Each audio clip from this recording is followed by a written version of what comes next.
The cold wind cut through Elena's thin coat as she stood on the busy street corner in downtown Chicago. It was a Friday evening in late November, and the city was alive, with people rushing home from work, couples heading to dinner, and groups of friends laughing as they made plans for the night. Everyone seemed to have somewhere to go, someone to meet, something to look forward to. Elena had none of those things. She was 34 years old, and she hadn't eaten a real meal in 3 days. The last thing she had put in her stomach was half a sandwich she found wrapped in napkins on a park bench. Before that, it was some crackers from a food bank that had run out of supplies before she could get anything else. Her body felt weak, her head was foggy, and her hands, which had once been her greatest gift, were shaking from hunger and exhaustion. She pulled her coat tighter around herself, though it did little to help.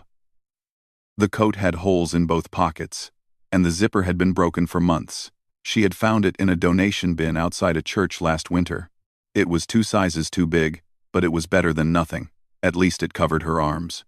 Elena looked across the street at the restaurant she had been watching for the past 20 minutes. It was called the Golden Note, and it was one of those fancy places where rich people went to celebrate birthdays, close business deals, and show off their expensive watches. The kind of place that had white tablecloths and candles on every table. The kind of place where a single meal probably cost more than what most people spent on groceries for a week. But that wasn't why Elena kept staring at it. Through the large glass windows, she could see something that made her heart ache in a way she hadn't felt in years. There, sitting in the corner of the restaurant on a small raised platform, was a grand piano. A beautiful, black, shining grand piano. Even from across the street, she could tell it was a Steinway. She knew the shape, the curves, the way the light reflected off its polished surface. She had played on pianos like that before, a long time ago, in what felt like another life. Elena closed her eyes and let the memories wash over her for just a moment. Concert halls filled with thousands of people. Standing ovations that seemed to last forever. Flowers thrown onto the stage. Critics calling her a genius. Her mother sitting in the front row, crying with pride. All of it was gone now. She opened her eyes and forced herself back to reality. That life was over. She had made her choices, and the world had made its own. Now she was just another homeless woman on a street corner, invisible to everyone who walked past. People looked through her like she was made of glass. Or worse, they looked away quickly, as if poverty was something they might catch if they made eye contact for too long. Her stomach growled, a painful reminder of why she was standing here in the first place. She needed food. She needed it tonight. She wasn't sure how much longer she could keep going like this. Elena had tried everything else. She had gone to shelters, but they were overcrowded. She had waited in food bank lines, but the supplies never seemed to last. She had asked for spare change on street corners, but most people just walked faster when she approached. The few coins she had managed to collect over the past week weren't enough to buy anything more than a cup of coffee. Tonight, she was going to try something different. Something desperate. Something that scared her more than she wanted to admit. She was going to walk into that restaurant and ask if she could play the piano in exchange for food. The idea had come to her 3 days ago, when she had first noticed the Golden Note during one of her long walks through the city. She had been wandering aimlessly, trying to stay warm, when she heard music drifting out through the restaurant's front door as a couple walked inside. Piano music. Someone was playing, and even from that brief moment, she could tell they were good. Not great, but good. She had stood outside for almost an hour that night, listening through the glass, watching the pianist perform for the wealthy diners, who barely seemed to notice the music. They were too busy with their wine and their conversations and their expensive appetizers. To them, the piano was just background noise, decoration. Something to fill the silence while they talked about their stock portfolios and vacation homes. To Elena, it was everything. That night, lying on a cot in a crowded shelter, she had made a decision.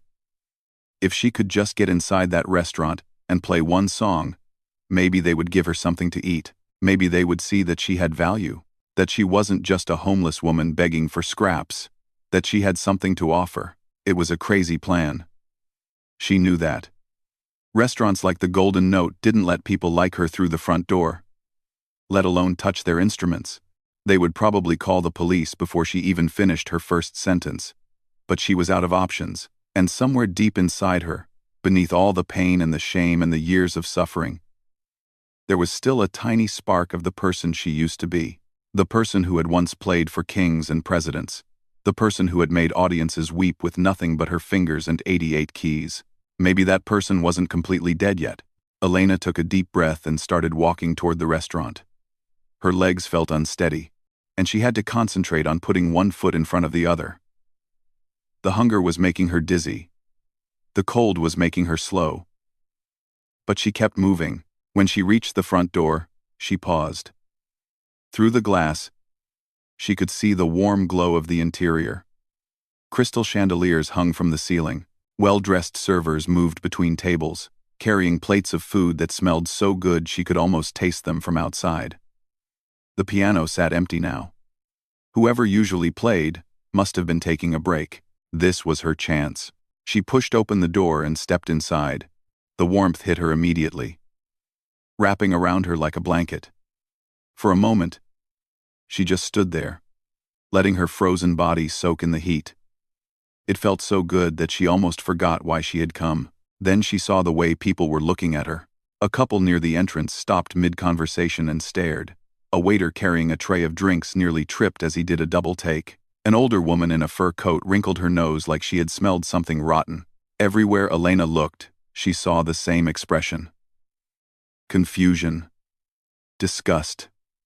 Judgment. She knew what they were seeing.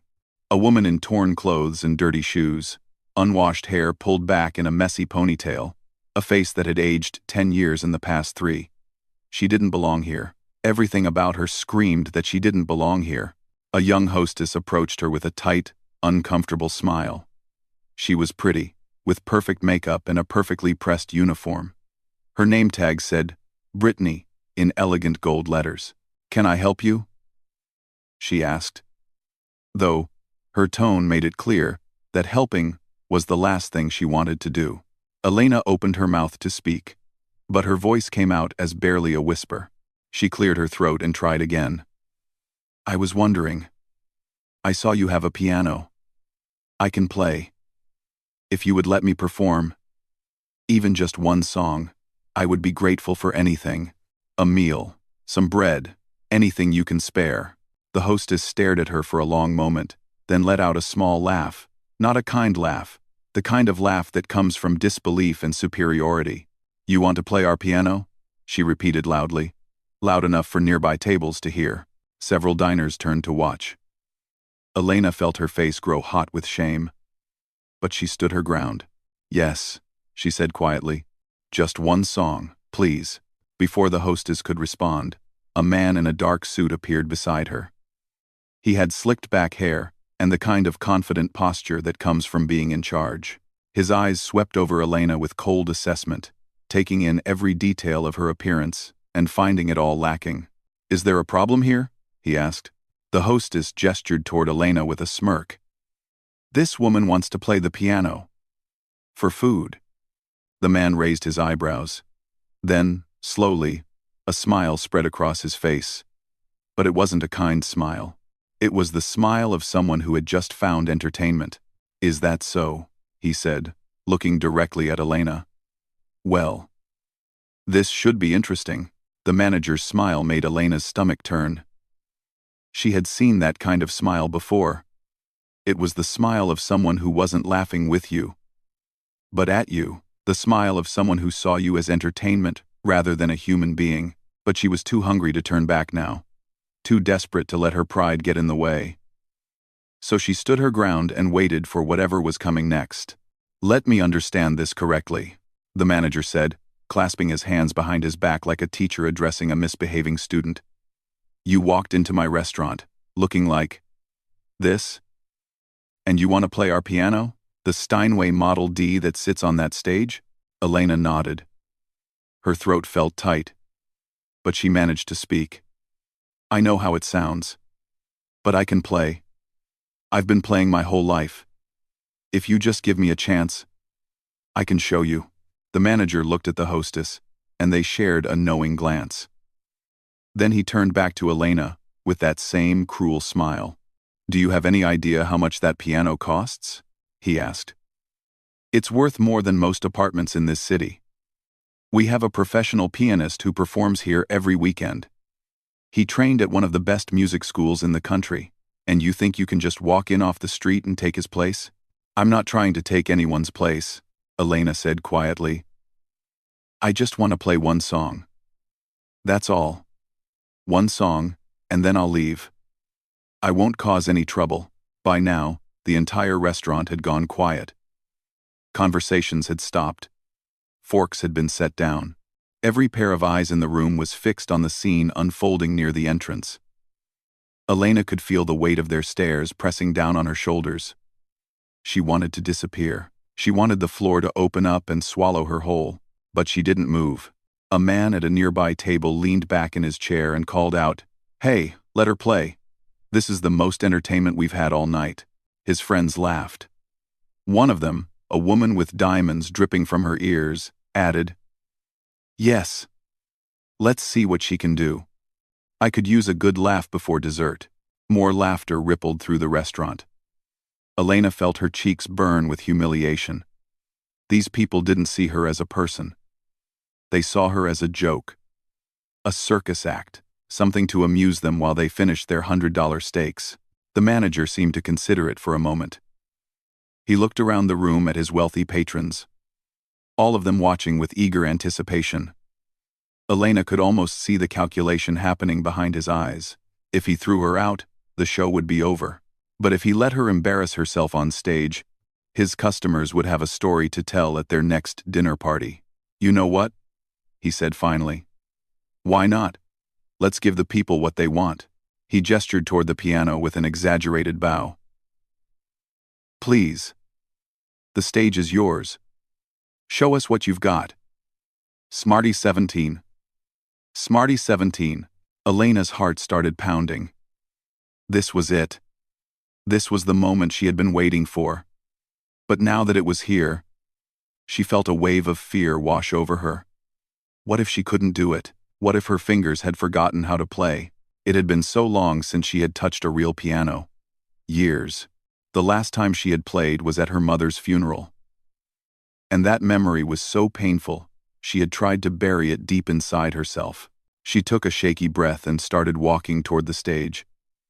The distance felt like a mile. Every step seemed to take forever. She could hear whispers following her as she passed the tables. "Look at her shoes. They're falling apart. I can smell her from here. This is going to be a disaster. Someone should record this." Elena kept her eyes fixed on the piano.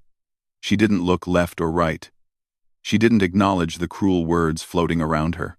She just focused on the instrument waiting for her at the end of the room. When she finally reached the stage, she paused at the bottom of the 2 small steps that led up to the platform. The piano seemed to glow under the soft spotlights.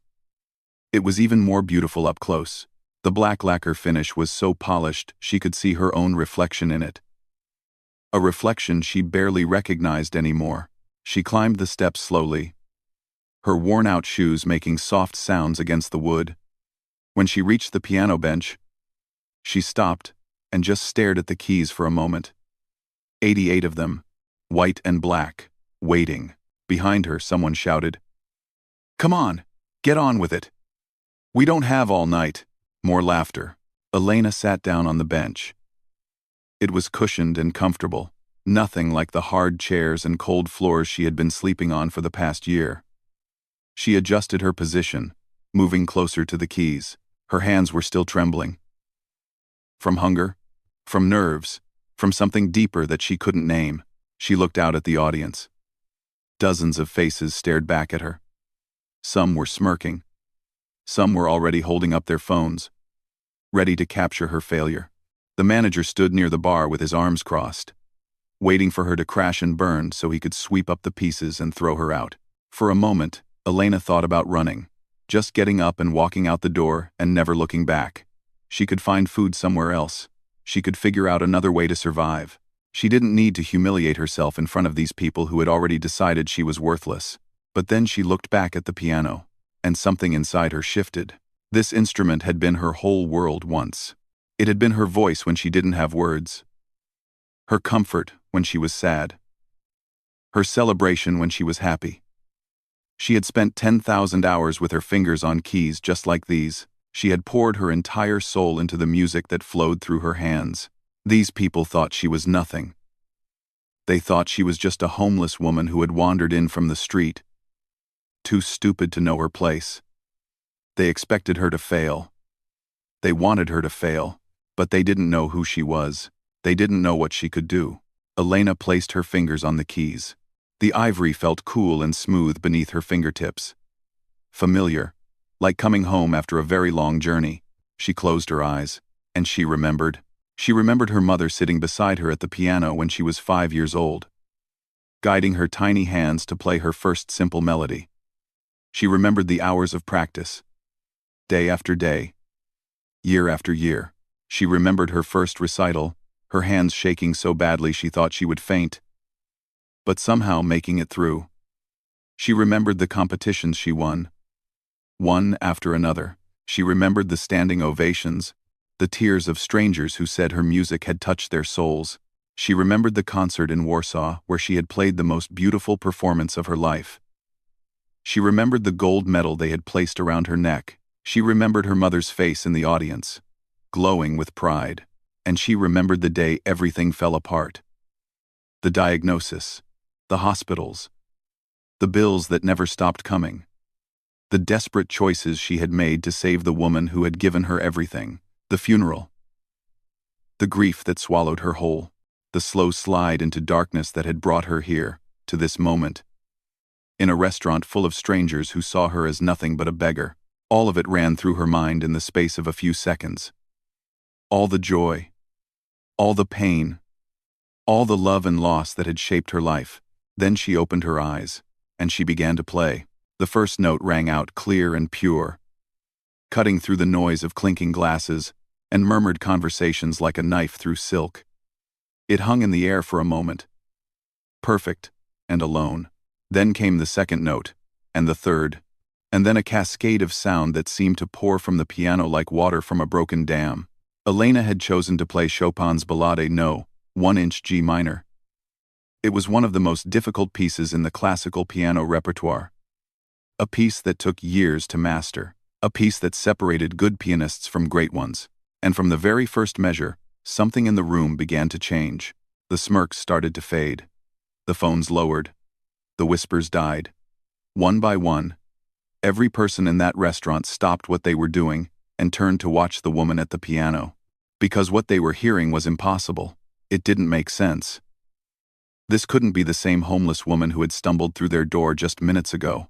But it was. And she was only just getting started. The music filled the room like a living thing.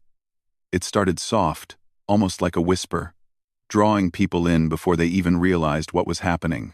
Then it grew, building layer upon layer, each note connecting to the next in a way that felt both surprising and inevitable. Elena's fingers moved across the keys with a speed and precision that seemed almost superhuman. But it wasn't just technical skill that made the audience freeze in their seats. It was something deeper, something that couldn't be taught in any music school or learned from any textbook. It was feeling. Raw, honest, heartbreaking feeling. The Chopin Ballade she had chosen was a journey. It told a story without words. It started with longing, a gentle ache that seemed to ask questions with no answers. Then it shifted into something more urgent, more passionate, like a heart struggling against chains it couldn't break. There were moments of peace, brief windows of calm, where the melody seemed to float on air. And then there were storms, explosions of sound, that rattled the windows and made the chandeliers tremble. Elena played all of it. Every rise and fall.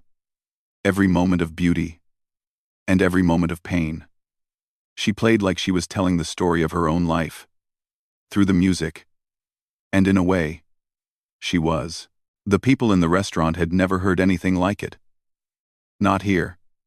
Not in this place where the piano was usually just pleasant background noise.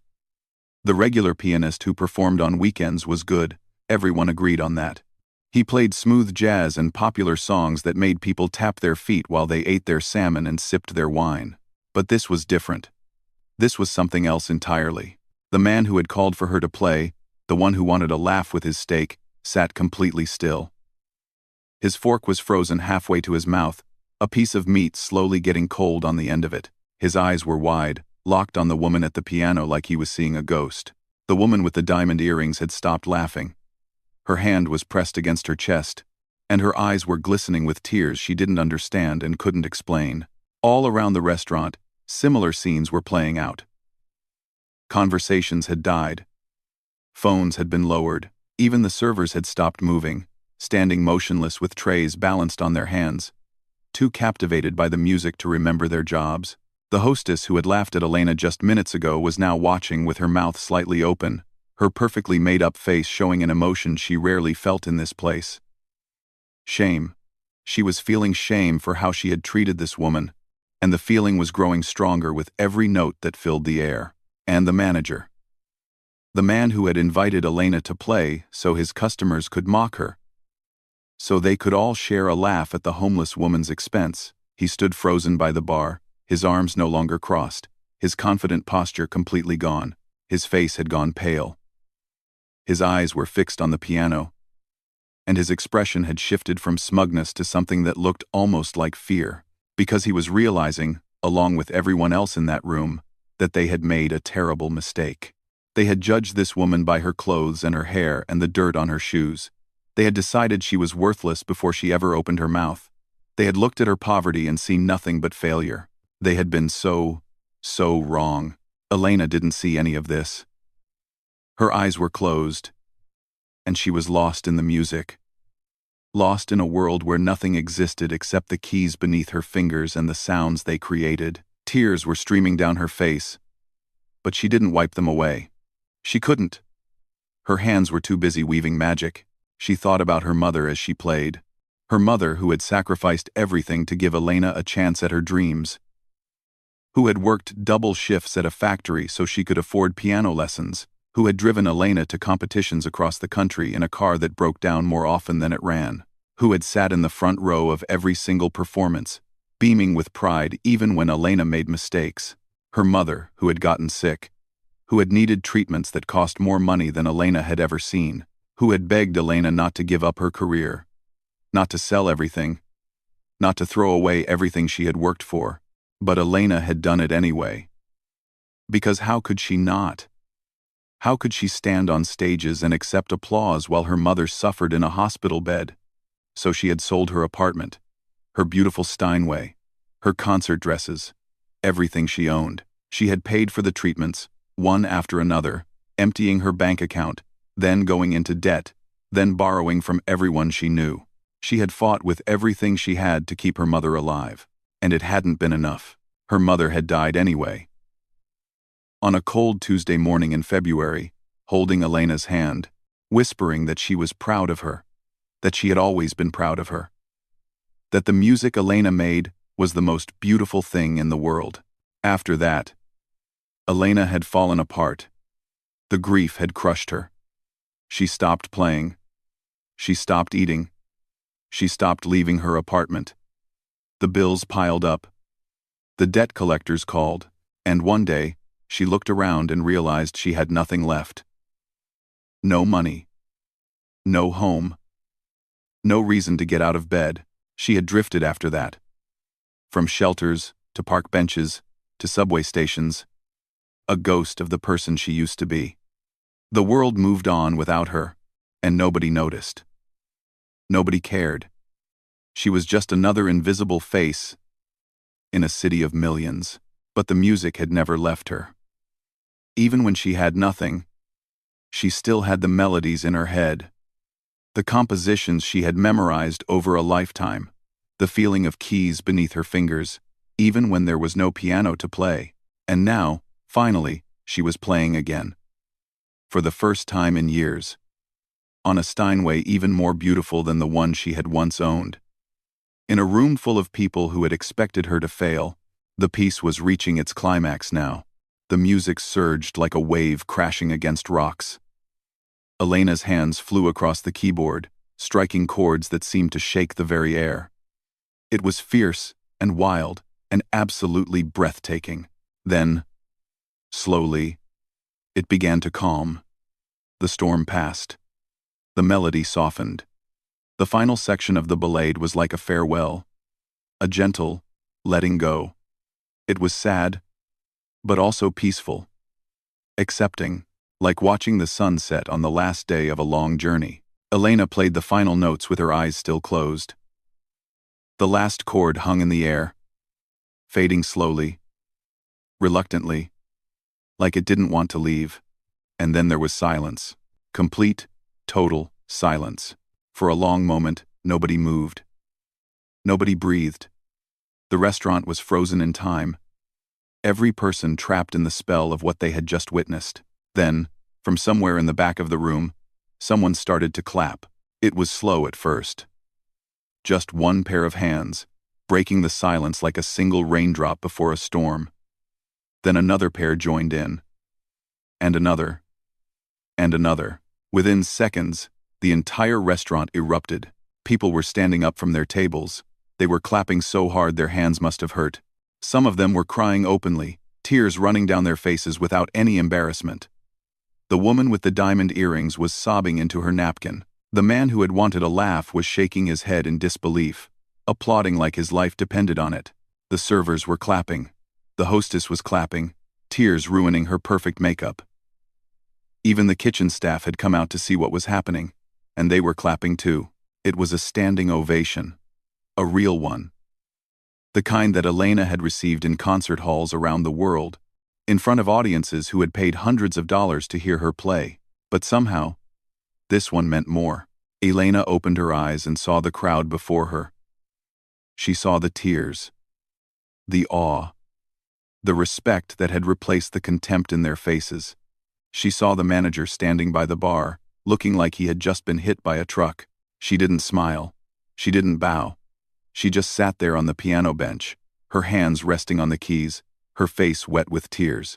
For the first time in years, she felt like herself again. But the night was far from over. Because across the room, a woman was already walking toward the stage.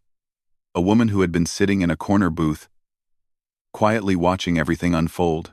A woman who had recognized something in Elena's playing that went far beyond mere talent. A woman who knew exactly who Elena was. And what she was about to say would change everything. The applause continued to thunder through the restaurant as the woman made her way toward the stage. She was in her early 60s, with silver hair pulled back in an elegant bun, and sharp eyes that seemed to notice everything. She walked with the kind of quiet confidence that comes from a lifetime of being respected. Elena watched her approach, confused. She didn't recognize this woman. She didn't know why someone would be walking toward her while the rest of the room was still clapping. For a moment, she wondered if she was about to be thrown out after all. Maybe the performance hadn't been enough. Maybe they still wanted her gone. But when the woman reached the edge of the stage, she didn't look angry. She looked stunned. Her hands were trembling slightly, and her eyes were fixed on Elena's face with an intensity that was almost unsettling. "It's you," the woman said softly, her voice barely audible above the dying applause. "I can't believe it. It's really you." Elena blinked. "I'm sorry. Do I know you?" The woman shook her head slowly, still staring like she was seeing a ghost. "No. We've never met. But I know you. I've known you for 10 years. The applause had faded now, and people were starting to notice the conversation happening at the stage. Whispers began to ripple through the crowd. The manager took a step forward, unsure whether he should intervene. "My name is Dr. Lin," the woman continued. "I'm a music critic for the Chicago Tribune, but before that, I was a judge. I sat on the jury of the International Chopin Piano Competition in Warsaw. In 2015, Elena felt her heart stop. "I watched you perform, Doctor," Lin said, her voice growing stronger now. "I watched you play this exact piece. The Ballade No. 1. And I gave you a perfect score. The first perfect score I had ever given in my entire career." The whispers in the restaurant grew louder. People were pulling out their phones again, but this time they weren't recording to mock anyone. They were searching, Googling, trying to figure out what was happening. "You won the gold medal that year, Doctor," Lynn continued. You were 24 years old, and every single person on that jury knew we were watching something special. The newspapers called you the most gifted pianist of your generation. They said you would be remembered for 100 years. Elena couldn't speak. She couldn't move.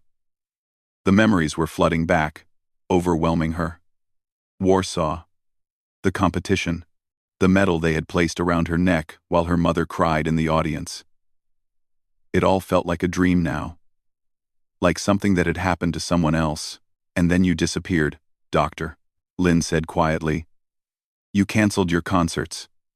You stopped returning calls. The music world searched for you for years. There were rumors. Some people said you had died. Others said you had moved to another country. Nobody knew the truth. She paused, her eyes glistening with tears. But here you are, alive, playing in a restaurant in Chicago, looking like... She didn't finish the sentence. She didn't need to. By now, the entire restaurant was buzzing with activity. People had found articles on their phones. They were reading headlines out loud to each other. They were sharing links and photos. The name, Elena Vasquez, was being whispered from table to table, like a secret everyone was just now discovering. Someone called out, "She won a gold medal. An international competition. Look at this." Another voice added, "She played for the President of Poland. And the Prime Minister of Japan. It says she was one of the greatest pianists in the world." The woman with the diamond earrings looked like she was going to faint. The man who had wanted a laugh with his steak had gone completely white. All around the room, the people who had mocked Elena just minutes ago were realizing the magnitude of their mistake. And the manager. The man who had invited her to play so his customers could humiliate her. He stood frozen by the bar, his face drained of all color. His hands were shaking. He looked like he wanted the floor to open up and swallow him whole. "Doctor." Lynn reached up and took Elena's hand gently. "What happened to you?" she asked. "Where have you been all these years?" Elena stared at her for a long moment. Then she looked out at the crowd of faces watching her. The wealthy patrons in their expensive clothes. The servers who had stopped working to listen. The hostess who was crying quietly by the entrance. All of them waiting for an answer. She took a deep breath. "My mother got sick," she said simply. "A rare disease. The treatments were expensive.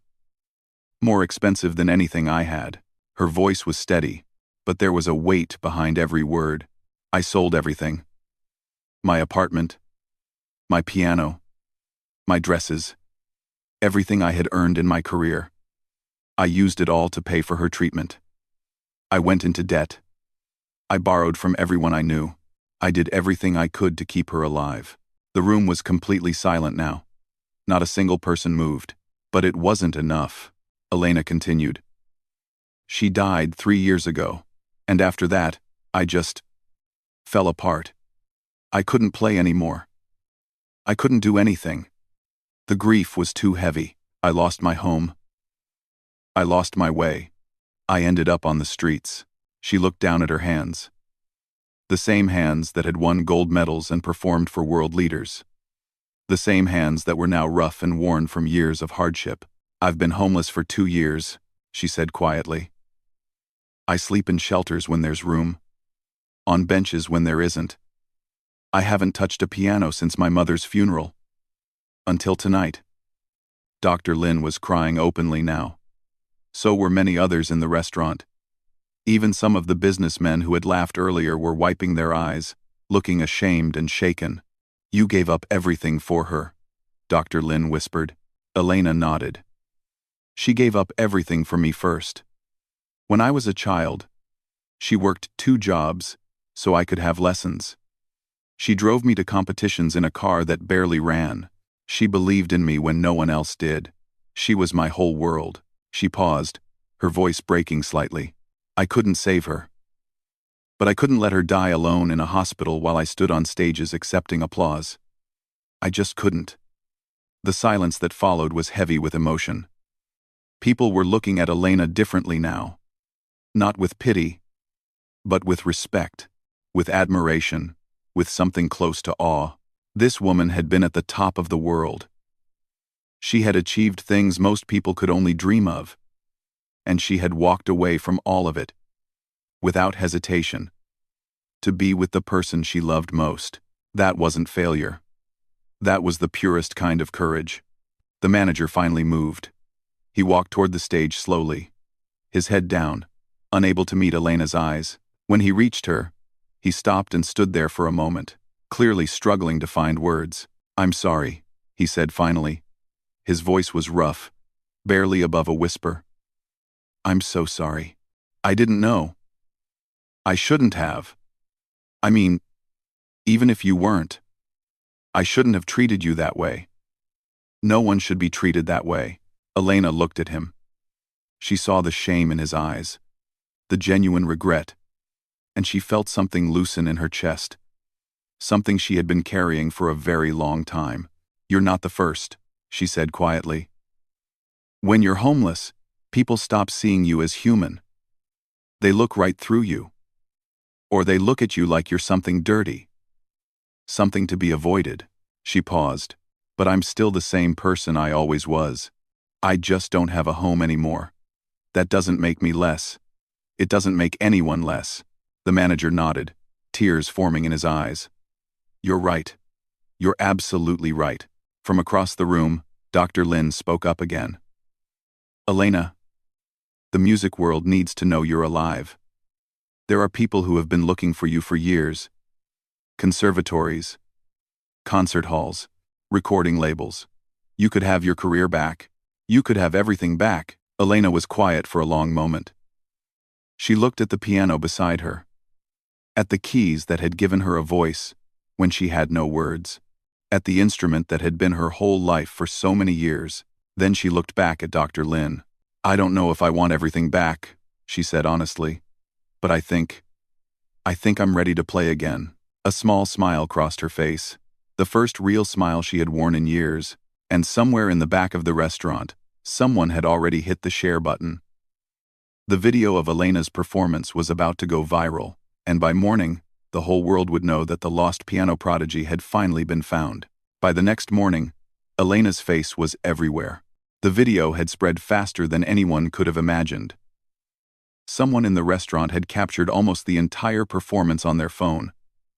From the moment she sat down at the piano to the standing ovation at the end, they had posted it online with a simple caption: "Homeless woman asks to play piano for food.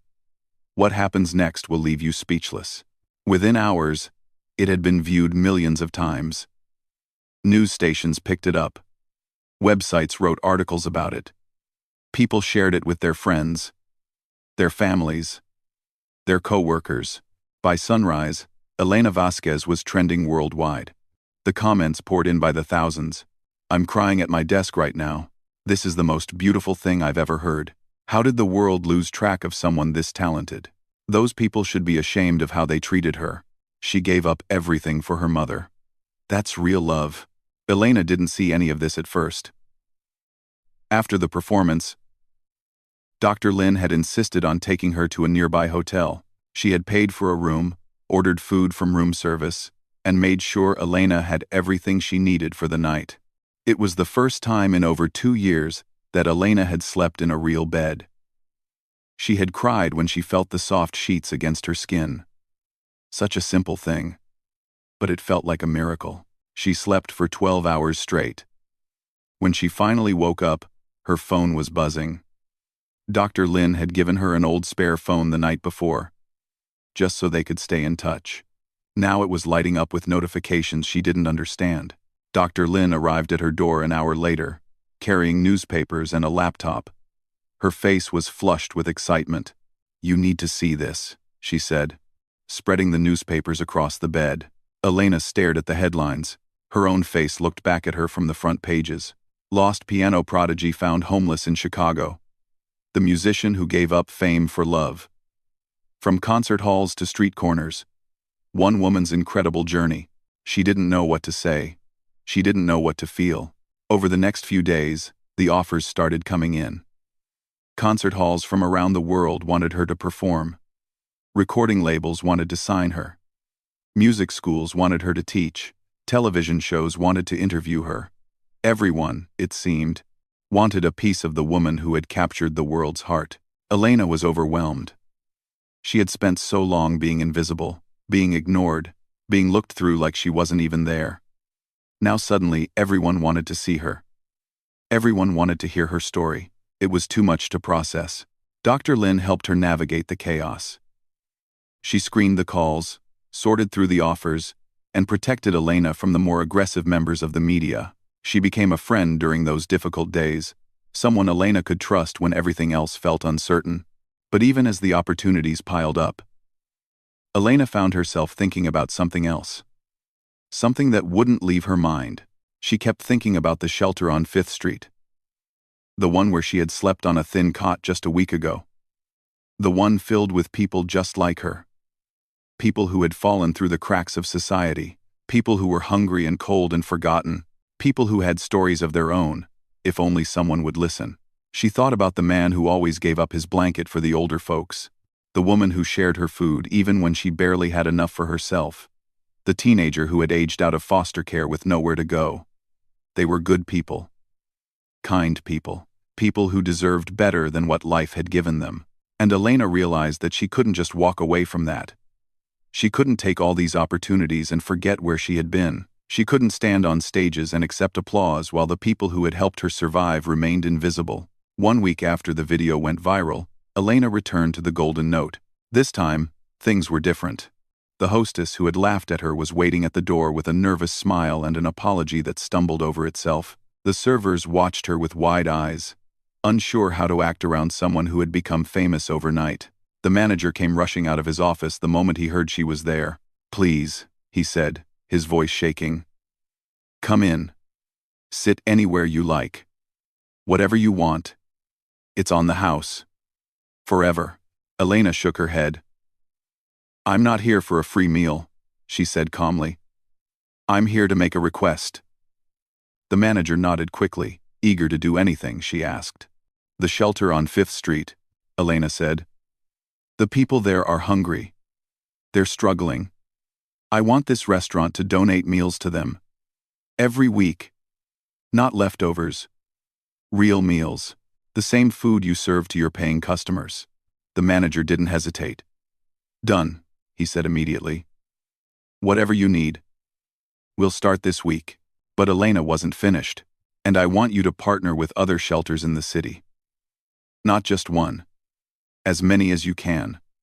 I want you to use your resources to help people who have nothing. People like I was, just a few days ago." The manager's eyes were glistening. He nodded again, unable to speak. Elena looked around the restaurant. At the white tablecloths, and the crystal chandeliers, and the piano that had changed her life. Then she looked back at the manager. "No one should have to beg for food," she said quietly. "No one should be made to feel worthless because they're poor. I was lucky. I had a gift that people valued. But every person in that shelter has value too. They just need someone to see it." The manager wiped his eyes and extended his hand. "I see it now," he said. "I promise you, I see it." True to his word, the restaurant began delivering meals to shelters across Chicago within a week. Other restaurants followed their example. The story of Elena's request spread almost as far as the video of her performance, inspiring businesses across the country to do the same. 6 months later, Elena performed at Carnegie Hall. The concert was sold out within minutes. People flew in from around the world to hear her play. The audience included famous musicians, world leaders, and ordinary people who had saved for months just to be there. Dr. Lin sat in the front row, crying before the first note was even played. But Elena had made one condition before agreeing to the performance.